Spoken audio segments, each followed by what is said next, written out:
In this video, I'm going to instruct you how to make this spline jig.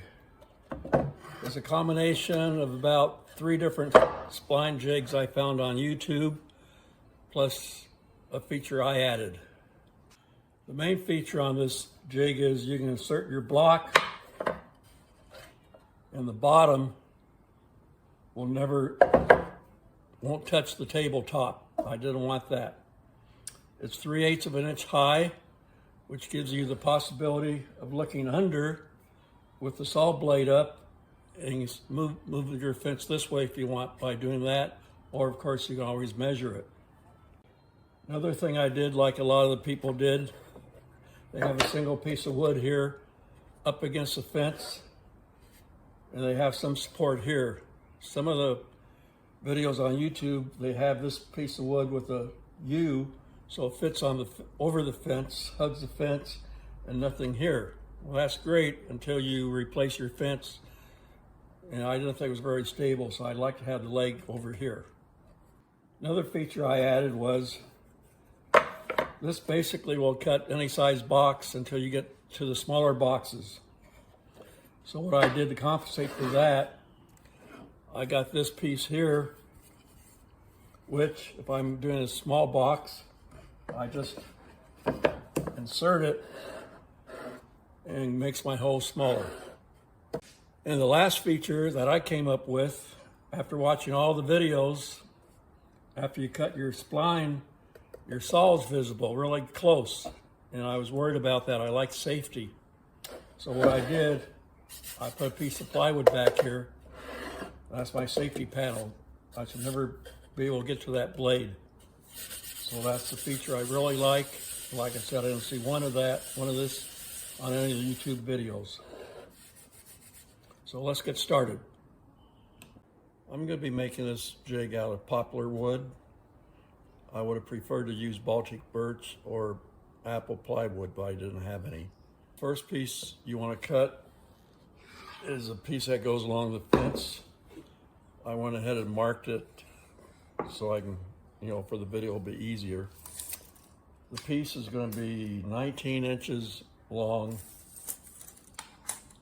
by 6.5 inches high. And what I did, I went ahead and rounded the corners and did an 1/8 inch round over all the edges. And then for the 2 pieces that go down here like this, I glued 2 pieces together, making it 1.5 inches instead of 3/4. That's an option you can do. You don't have to glue it if you don't want to.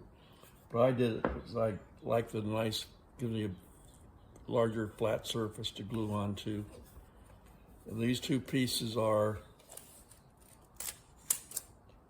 6 inches by 6 1/4. So say 6 by 6. Then you want a 45 one end. So you have 2 pieces like this. And again, I did round over a couple edges, not all of them. We'll go over that in a second. Then the last piece for this stage is going to be a piece as long as this. And I made it 1.5 inches high. And again, I did the roundovers on all the edges and the ends. The reason I picked 1.5 inches height is because when I have my box mounted in here, I don't want the bottom touching the table saw. I want to keep it 3/8 of an inch off the table saw. The reason for 3/8 is if it's up that high, I can look under it and see the saw blade if I want to adjust it using the saw blade. So if I go 3/8 of an inch plus the thickness, 3/8, where am I, of it, right there, of 3/4 inch pieces, my saw blade will never be higher than 1.5 inches off the table.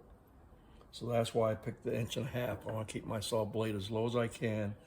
And I doubt if I'm going to be doing any splines on any wood over 1 inch. So that's the height of my blade will never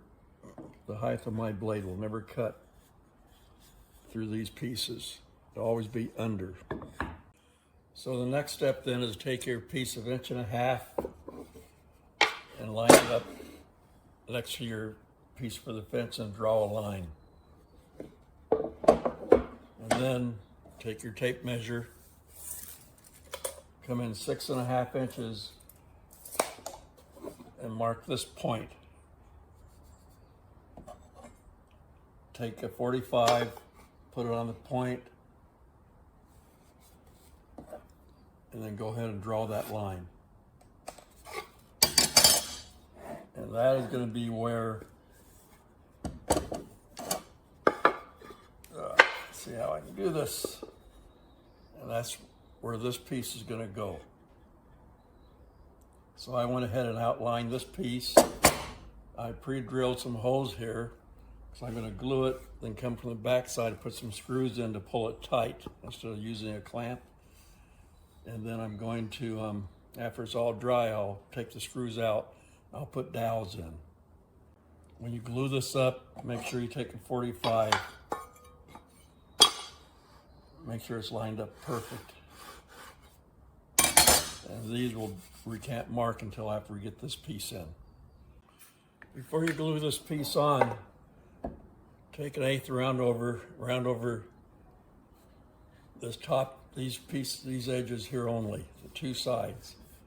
Don't round over the back. And do the same thing on this piece. It's going to fit in there like that.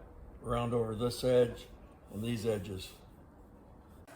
The next thing we want to do is mark where this point is. So get yourself something square. I have a piece of plywood. Run it on this edge, bring it down. So it's 3/8 of an inch. So it's 3/8 of an inch from the bottom, and mark it, and mark this piece here, this edge.